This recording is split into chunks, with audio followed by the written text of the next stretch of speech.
Sage Anandam. Good afternoon, students. Today, my topic is on regression.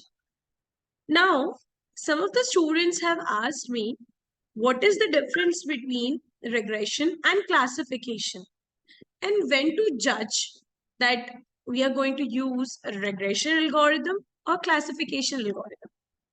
Now, I want to say that regression and classification are both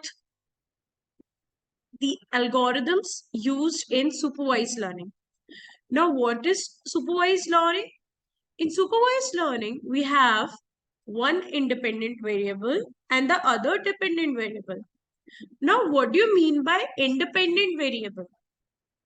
जब आपको ऐसे variables के जरूरत पड़े जिनके बीच में रिलेशनशिप ड्रॉ करने की जरूरत ना पड़े, लाइक अगर मुझे आपके 12th का मार्क्स पता करना होगा तो मुझे आपके कॉलेज के सीजीपीए की जरूरत नहीं पड़ेगी, राइट? तो ये जो 12th के मार्क्स का जो वेरिएबल है वो एक इंडिपेंडेंट वेरिएबल है। Now coming up to dependent variable, अगर मुझे ये पता करना है कि आपका फ्यूचर में प्लेसमेंट होगा या नहीं होगा, तो आपने देखा है बहुत सारी कंपनीज है जो 12th में 60% मांगती है, 70% मांगती है, right? In that case we need your 12th marks, right? तो ऐसे सिचुएशन जहां आपका प्लेसमेंट होगा या नहीं होगा, it's an output variable, it's a dependent variable. क्यों? क्योंकि आपके यस या नो का जो वेरिएबिलिटी है वो किस पे डिपेंड कर रहा है? आपके 12th के मार्क्स पे, आपके सीजीपीए, आपके SGPA. So the output yes and no are the type of variable which can be set to as independent variable, है ना? अब कैसे समझे कि कब रिग्रेशन एल्गोरिथम यूज करना है और कब क्लासिफिकेशन एल्गोरिथम यूज करना है?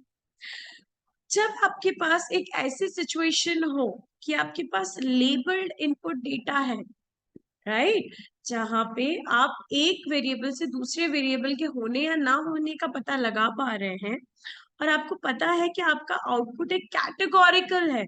कैटेगोरिकल वेरिएबल मतलब जिसको मैं गिन नहीं सकती, काउंट नहीं कर सकती, like true false, yes no, 0 1, those are categorical values, ठीक है?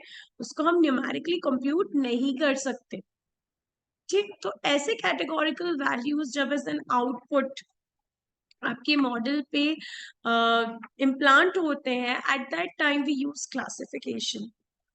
Now when to use regression, जब आपका आउटपुट वेरिएबल न्यूमेरिकल टाइप का हो, ठीक है? लाइक सीजीपीए और एसजीपीए देख के हम टोटल कर रहे हैं कि फाइनल रिजल्ट तुम्हारा क्या होगा, राइट? तो तुम्हारे कुछ इनपुट्स के दम पे तुम्हारा एक नया आउटपुट है, लेकिन न्यूमेरिकल आउटपुट है।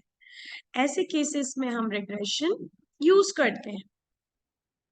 अनसुपरवाइज्ड लर्निंग में भी हम रिग्रेशन यूज कर रहे हैं, बट उस टाइम पे उसे हम दूसरे एल्गोरिथम के नाम से जानते हैं, like clustering, association, anomaly detection and dimensionality reduction, ठीक है? ये कुछ ऐसे यू नो एल्गोरिथम्स हैं, ये टेक्निक्स है जिनकी मदद से आप अनसुपरवाइज्ड लर्निंग मशीन्स को करवा सकते हो। तो आई होप आज का जो लेक्चर है वो क्लियर होगा कि रिग्रेशन कब यूज करना है, क्लासिफिकेशन कब यूज करना है, इंडिपेंडेंट वेरिएबल्स क्या होते हैं, डिपेंडेंट वेरिएबल्स क्या होते हैं, ठीक है? Thank you so much, that's all for today.